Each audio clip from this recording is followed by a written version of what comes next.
Hello guys, this is JP Roy. तो guys आज का वीडियो का हमारा टॉपिक होने वाला है कार्डिक साइकिल। कार्डिक साइकिल की हम बात करें तो एक प्रकार का यह साइकिल है जिसे आपने देखा ही होगा, नाम से सुना ही होगा, लेकिन इस वीडियो में मैं आपको यह बताने वाला हूँ। कई बार वीडियो में आपने बहुत सारे में देखा होगा या फिल्म में देखा होगा कि जो हमारा दिल है वो ऐसा धक धक हो रहा है। धक धक सही में होता है? तो नहीं, धक धक के जगह पर हम दूसरा वर्ड यूज करने वाले हैं। आप पूरे वीडियो में आप देखेंगे तो आपको मालूम चलेगा। कई बार ये होता है कि अगर मैं पूरा यहीं बता देता हूँ, आप वीडियो को छोड़ देते हैं। मेरा एवरेज व्यू की मैं बात करूँ तो 2 से 3 मिनट शुरू का देखते हैं, उसके बाद नहीं देखते हैं। ऐसा करने से ना आपको फ़ायदा है ना मेरे को फ़ायदा है, ठीक है? तो आप पूरा देखिए। इसके बाद की अगर मैं बात करूँ तो हमारा टॉपिक है कार्डिक साइकिल। देखिए, कार्डिक साइकिल के बहुत सारे डिफिनेशन हो सके हैं, लेकिन हमने पिछले वीडियो से रिलेट करें तो जो हमारा 2 प्रकार के नोड्स पढ़ा, एसे नोड और एबी नोड, उन दोनों के बीच में जो डिस्टेंस होता है वहाँ से इम्पल्स जनरेट होकर वहाँ जाने में जितना टाइम लगता है उसी को जनरली हम लोग कार्डिक साइकिल कह सकते हैं। वैसे हम लोग इसे हार्ट रेट के नाम से भी जानते हैं। हार्ट रेट आप लोग बहुत अच्छे से जानते हैं कि जो हमारा हार्ट पंप करता है, रिलैक्सन कंसंट्रेशन जो करता है, उसी के द्वारा हार्ट रेट जनरेट होता है, ठीक है? तो ये हमारा दूसरा डिफिनेशन हो गया। लेकिन यहाँ पर हम लोग यह देखेंगे कि जो हमारा हार्ट होता है वो कैसे कंट्रैक्ट करता है, कैसे रिलैक्स करता है, और इन दोनों के सक्सेसिव होने के कारण कार्डिक साइकिल होता है, ठीक है? अब एवरेज कार्डिक साइकिल की मैं बात करूँ तो देखा होगा कि 1 मिनट में 72 टाइम धड़कता है, ठीक है?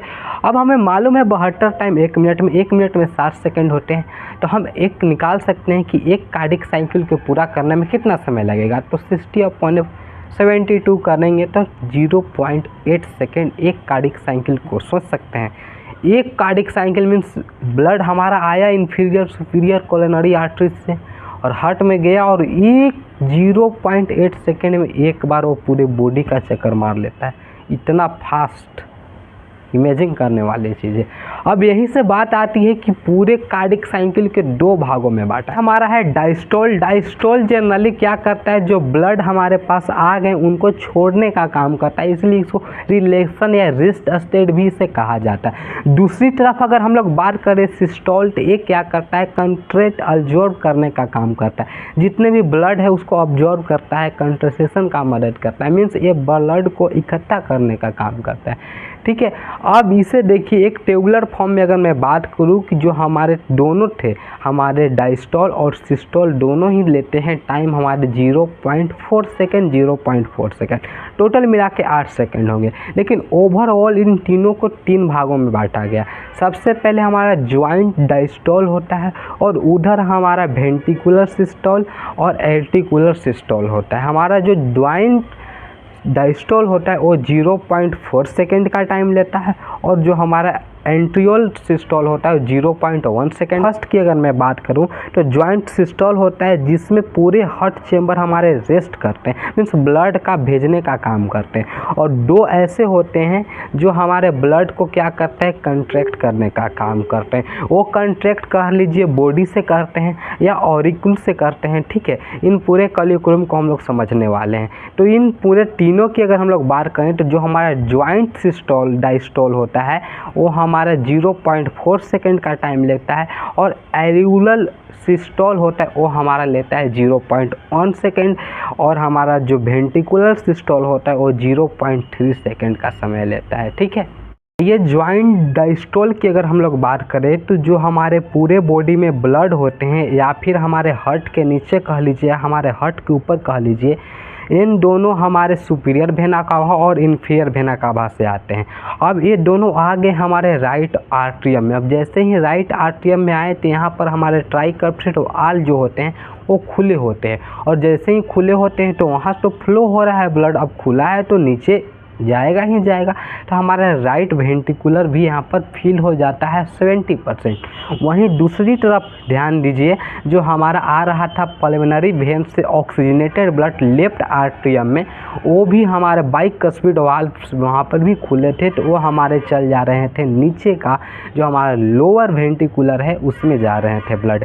यहाँ पर ये था ज्वाइंट सिस्टोल। इन दोनों चैम्बर आपस में क्या करते हैं, ब्लड को लाने का केवल काम करते हैं, इसलिए इन दोनों रेस्टिंग पोजीशन में होते हैं। और इन दोनों में करने में जो टोटल टाइम खर्च होता है 0.4 सेकेंड लगता है। ये हो गया, हमने देखा कि 0.8 सेकेंड पूरे कार्डिक साइकिल को परफॉर्म करने में लग रहे थे, ठीक है। अब ये तो 0.4 सेकेंड हमारा ज्वाइंट डिस्टॉल ही ले लिया। अब आइए सिस्टोल की बात करते हैं, एल्टियल सिस्टोल की बात करते हैं। ये भी सेम प्रोसेस है। यहाँ पर जो हमारे टाइम टेकन लगता है 0.1 सेकेंड लगता है, जो कि हमारे ब्लड को फ्लो करवाने में लगता है। पिछले में हमने देखा कि 0.4 सेकेंड में लगकर जो वेंट्रिकुलर एरिया थे उसमें 70% ब्लड को फ्लो करवा देता है। वहीं इसमें जो हमारा आर्टरीज का कंसनट्रेटेड होता है, यहाँ पर आर्टरीज जो क्या होता है कंट्रैक्ट आपस में करता है, और जिसके कारण से 30% ब्लड और हमारा ऑब्जर्व करके पूरे 100% जो होते हैं वेंट्रिकुलर फुल करवा देता है। इसका जो टाइम टेकन होता है 0.1 सेकेंड।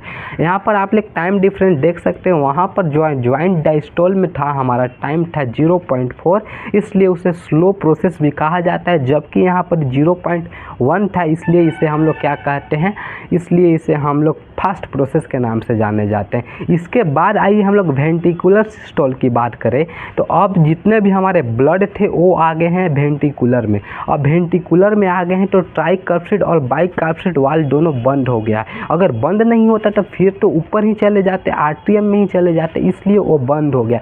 तो यहाँ से हमारे एक साउंड निकलते हैं, उसे लूप्स नाम दिया जाता है, ठीक है।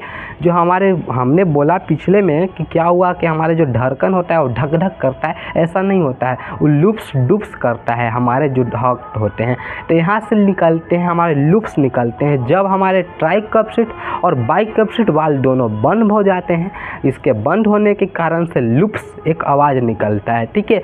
अब जैसे ही ये ब्लड हमारे बहुत ही प्रेशर हो जाता है यहाँ पर, तो ये क्या होता है कैरी हो लेने लगते हैं हमारे पल्मोनरी वेन से और पल्मोनरी आर्टरीज के थ्रू। अब जैसे ही इसके थ्रू बॉडी में वापस जाने लगते हैं या लंग्स में वापस जाने लगते हैं, तो यहाँ पर जो प्रेशर यहाँ पर कम हो जाता है और वेन्स में या आर्टरीज में प्रेशर ज़्यादा होने लगते हैं। जैसे ही पास कर गया वहाँ पर भी वाल्व्स होते हैं जिन्हें हम लोग सेमी लूनर वाल्व्स के नाम से जाने जाते हैं, आयोटिक वाल्व्स और पल्मोनरी वाल्व्स के नाम से जाने जाते हैं, और ये दोनों भी एक समय के लिए बंद हो जाते हैं। जैसा कि मान लीजिए कि आर्टरी से चल गया, तो अगर वो नहीं बंद होगा तो फिर तो हमारे वेंट्रिकुलर में आ जाएगा, वो लंग्स में जाएगा ही नहीं ब्लड, ठीक है। और दूसरा देख लीजिए कि आयोटिक वाल्व्स होते हैं, वो बॉडी में तो एक बार चल गया, अगर वाल्व्स नहीं बंद होगा तो फिर तो हमारे वेंट्रिकुलर में ही आ जाएगा, तो ऐसा तो नहीं होगा। तो जब वो बंद होता है तो वहाँ से जो साउंड निकलता है उसे डुप्स कहा जाता है। तो यहाँ से दो साउंड निकलते हैं जिसे लूप्स और डुप्स कहा जाता है, ठीक है, ना कि ढक ढक। ढक ढक हमारे हार्ट में होता ही नहीं है, आप यहाँ से ये सीखें। अब आइए हम लोग इसमें कुछ और बात करेंगे कि कौन जो हमारा जो सबसे रैपिड प्रोसेस यहाँ पर हुआ वो हमारे आर्ट्रियल में हुआ, ठीक है, जिसे हम लोग आर्ट्रियल सिस्टोल के नाम से जाने जाते हैं। और जो हमारे वेंट्रिकुलर सिस्टोल थे उसमें जो टाइम टेकन थे 0.3 सेकेंड, जबकि ज्वाइंट डायस्टोल में देखें कि जो था हमारा 0.4 सेकेंड। अब इन सबों को मिला दिया जाए तो 0.8 सेकेंड निकलता है, जो कि हमारे एक साइकिल में होते हैं, जो कि हमारे, ठीक है। जो ब्लड का फ्लो होता है उसी को दो भागों में बांटा गया। फर्स्ट हमारा है स्ट्रोक वॉल्यूम और सेकंड हमारा है कार्डिक वॉल्यूम। और स्ट्रोक वॉल्यूम की अगर बात करूं कि जो हमारा हार्ट बीट होता है मीन्स एक सेकंड में जितना ब्लड को फ्लो करवाता है उसी को हम लोग स्ट्रोक वॉल्यूम के नाम से जानते हैं। जबकि जो हमारा कार्डिक होता है वो क्या करता है, एक मिनट में जो हमारे ब्लड को फ्लो करवाता है उसी को क्या कहते हैं, कार्डिक वॉल्यूम कहते हैं। इसे अच्छे से समझते हैं। हम लोग जानते हैं कि जो हमारा हार्ट होता है उसे एक मिनट में 72 टाइम्स क्या करता है, रिपीट करता है, हार्ट बीट को रिपीट करता है, ठीक है। तो एक जो हार्ट बीट होता है एक सेकंड में जो हमारा हार्ट बीट होता है जो वो हमारे आ गए स्ट्रोक वॉल्यूम में, और जो हमारे 72 होते हैं वो हमारे आ गए कार्डिक वॉल्यूम में। अब यहाँ से आप लोग ब्लड को भी कैलकुलेट कर सकते हैं। आपको स्पीड मालूम है और आपको टाइम मालूम है तो आप तो ब्लड का फ्लो कैलकुलेट कर सकते हैं। अगर सेकेंड की हम लोग बात करें कि जो हमारे कार्डिक वॉल्यूम होता है प्रत्येक मिनट में हमारा 540 जो होता है 5040 ml जो ब्लड होते हैं वो फ्लो होता है हमारे हार्ट से। हम यहाँ से यह कह सकते हैं कि एक मिनट में हमारे 5 लीटर ब्लड का फिल्ट्रेशन होता है, ठीक है। सोच सकते कितना ये फास्ट है। इसी के कारण कभी आपने सोचा हो कभी किसी का मूरी अचानक कट जाता है तो यहाँ से 2 महला 3 महला इतना प्रेशराइज ब्लड भी होता है। ठीक है, ये हो गया हमारा। अब आइए हम लोग बात करते हैं हार्ट रेट के बारे में। हमने यहाँ पर बहुत सारे देख लिया कि हार्ट रेट 72 ही होते। कई मामला ऐसे भी आते हैं कि जो हार्ट रेट कम हो गया और हार्ट रेट ज़्यादा हो गया। अब सबसे पहले यह देखिए कि हार्ट रेट कम कब हो सकता है, हार्ट रेट ज़्यादा कब हो सकता है। देखिए जनरली हार्ट का जो रेट होता है वो बढ़ता ही है। आप चाइल्ड में देख लीजिए कि कोई बच्चा होता है उसका हार्ट का जो रेट होता है वो ज़्यादा होता है, और बूढ़ा में देख लीजिए, चाइल्डहुड या ओल्ड एज में देख लीजिए, जो हार्ट का जनरली की बात कर रहा हूँ वो बढ़ता ही है, घटने का केस कम आता है। ठीक है, और जो नॉर्मल एडल्ट की बात करें तो 72 to 75 टाइम्स ये होता है। ठीक है, अब यहाँ से आता है कि जो हमारा हार्ट रेट बढ़ता है उसे हम लोग क्या बोलते हैं, और हार्ट रेट घटता है उसे हम लोग क्या बोलते हैं। ठीक है, जब किसी ह्यूमन का हार्ट रेट बढ़ता है मीन्स वो चाइल्डहुड या ओल्डेज स्टेट में होता है तो उसे टैकीकार्डिया के नाम से जाना जाता है, और वहीं दूसरी तरफ जब हार्ट रेट कम होता है तो ब्रेडिकार्डिया के नाम से जाना जाता है। ठीक है, अब कई लोगों को यह लगता है कि कोई मोटा होगा, कोई छोटा होगा, कोई पतला होगा, तो कई लोगों को यह लगता है कि जिसका शरीर ज़्यादा होगा उसका ब्लड पंप ज़्यादा होगा। ठीक है, कुछ इस प्रकार से एज्यूम कर रहे हैं। मान लीजिए अगर मैं एक आपको एग्जांपल दूं, हमारे पास हाथी है और मैं हूँ मीन्स ह्यूमन है और रैट है, इन तीनों में से हार्ट रेट किसका सबसे ज़्यादा होगा। तो कई लोगों को यह लगता है कि एलिफेंट हो, उसका बहुत बड़ा शरीर है तो पूरे बॉडी में जो होता है हमारा ब्लड को फ्लो करवाने के लिए ज़्यादा टाइम चाहिए, उसको बहुत हाली करना चाहिए जिससे वजह से पूरे ऑर्गन में उसका ब्लड फ्लो हो सके। तो ये गलत है, वहाँ पर उसका सरफेस एरिया बहुत ही कम होता है जिसके कारण से हार्ट रेट उसका कम होता है कंपेरिजन टू ह्यूमन और रैट। जो रैट होते हैं, जो हमारे छोटे एनिमल होते हैं, उनमें हार्ट रेट ज़्यादा होता है। यहाँ से एक बात क्लियर होता है कि जो हमारा हार्ट रेट होता है वो साइज पर डिफ़र नहीं करता है, साइज का हमारा इन्वर्सली प्रोपोर्शन होता है। जिसका जितना बड़ा साइज होगा उसमें हार्ट रेट का प्रोसेस बहुत ही कम होगा। क्यों? क्योंकि सरफेस एरिया वहाँ कम होगा। वहीं दूसरी तरफ जिसका जितना छोटा होगा उसमें हार्ट रेट बहुत ही ज़्यादा होगा क्योंकि सरफेस एरिया वहाँ ज़्यादा होगा।